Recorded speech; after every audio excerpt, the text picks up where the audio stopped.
गणेशाय नमो नमः। सरस्वती नमस्तुभ्यं वरदे कामरूपिणी विद्यारंभम करिष्यामि सिद्धिर्भवतु मे सदा। शिव शक्ति को कोटि कोटि प्रणाम। मेरे श्रोतागण, मैं आपको एक बार 12 भाव में किस भाव कौन सा त्रिकोण होता है, क्या बताना चाहता है प्रत्येक भाव, तो इस बारे में मैं आज आपको जानकारी दे रही हूँ कि देखिए, प्रथम भाव जो होता है वो धर्म से संबंध बनाता है। प्रथम भाव से हम अपने शरीर से अपने विवेक से हम कितना धर्म कार्य करेंगे। मेरा शरीर, हम अपनी आत्मा को धर्म से जोड़े, ये हमारा धर्म भाव बताता है। ये केंद्र भी है और त्रिकोण भी है। और दूसरा भाव होता है वो अर्थ भाव होता है।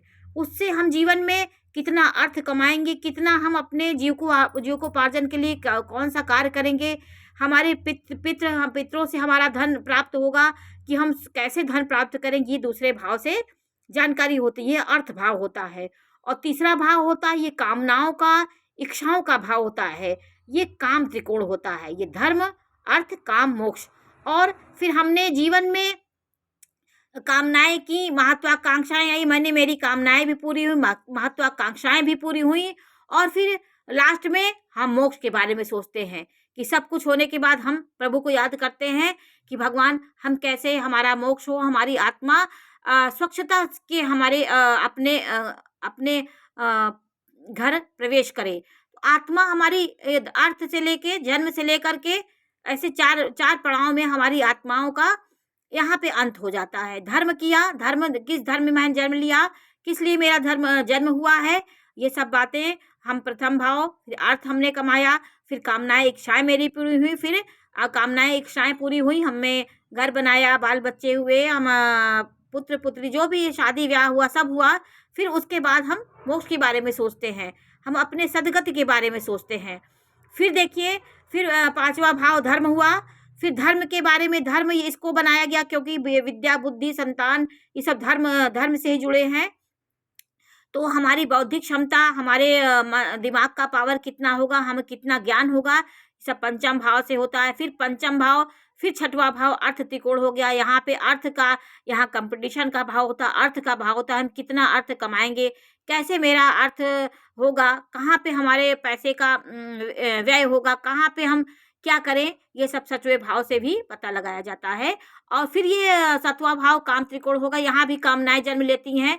शादी के बाद जीवन में कामनाएं, इच्छाएं और महत्वाकांक्षाएं इस भाव से होती है। यहाँ पे भी व्यापार का, पार्टनर का भाव होता है। यहाँ पे हम कैसा व्यापार करेंगे, किसके साथ मेरा व्यवहार अच्छा होगा, ये सब बातें इससे जानकारी होती है।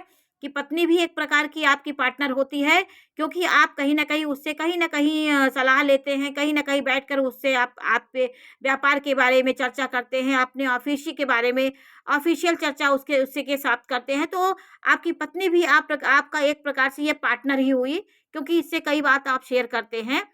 और आठवां भाव मोक्ष का भाव हुआ।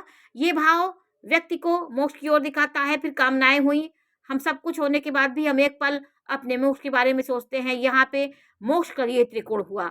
और धर्म त्रिकोण देखे हुआ, नौवां भाव धर्म त्रिकोण हुआ। हम धर्म कर्म करने के लिए भाव मेरा अच्छा होगा।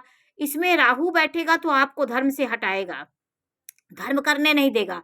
कहीं आप धर्म के बारे में सोचेंगे कुछ अच्छा करने को, कहीं ना कहीं आपकी बाधा विघ्न, आपका दिमाग ही भ्रमित हो जाएगा, आप उस मार्ग से तुरंत हट जाएंगे। तो राहु ये ऐसे ही करता है, कहीं भी रहेगा ये उस, जैसे आप बहुत अच्छा काम करते जा रहे, कुछ कार्य कर रहे हैं, उसको आपको भ्रम पैदा, आपको शंकालु बना देगा, सशंकित आप रहेंगे, आपके अंदर एक शंका प्रवेश कर जाएगी। तो राहु का काम होता है। अर्थ त्रिकोण देखिए, ये 10वां भाव अर्थ त्रिकोण हुआ, 10वां भाव अर्थ त्रिकोण हुआ। और 11वां भाव काम त्रिकोण, यहाँ भी कामनाएं जन्म लेती हैं, इच्छाएं मेरी पूरी होंगी कि नहीं होंगी, ये सब 11वें भाव से पता चलता है। तो यहाँ इच्छाएं पूरी हुई, ये शुभ होता है। ये भाव तो इच्छाएं भी मेरी पूरी होंगी। और फिर उसके बाद हम मोक्ष के बारे में 12वें भाव से सोचते हैं।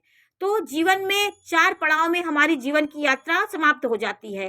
धर्म, अर्थ, काम, मोक्ष, ये सबके जीवन में ये जरूर आता है। यदि हम इन चारों का बैलेंस बना के जीवन में चलेंगे, अर्थ, धर्म, काम, सबको बैलेंसिंग हम जीवन, किसी एक के पीछे हम नहीं भागेंगे।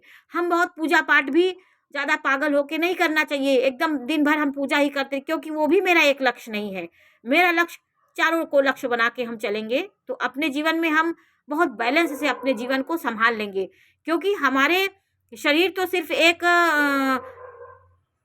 हमको गाड़ी मिली हुई है चलाने के लिए, लेकिन हमारे ये वाहन को चलाने वाला कौन है? ये हमारे मस्तिष्क और हमारा विवेक, हमारा ज्ञान, ये सब हमारे शरीर को चलाने वाले यंत्र हैं, जो इससे हम इन सब चीज़ों को बैलेंस बना लेंगे। हमारी बुद्धि अच्छी है, सोच समझ मेरी अच्छी है, धर्म के मार्ग पे हम चलेंगे तो इन चारों का बैलेंस हम बना लेंगे। तो आज मैंने आपको इसके बारे में जानकारी दी कि कैसे धर्म, अर्थ, काम, मोक्ष हमारे जीवन में बहुत महत्वपूर्ण होते हैं। नमस्कार।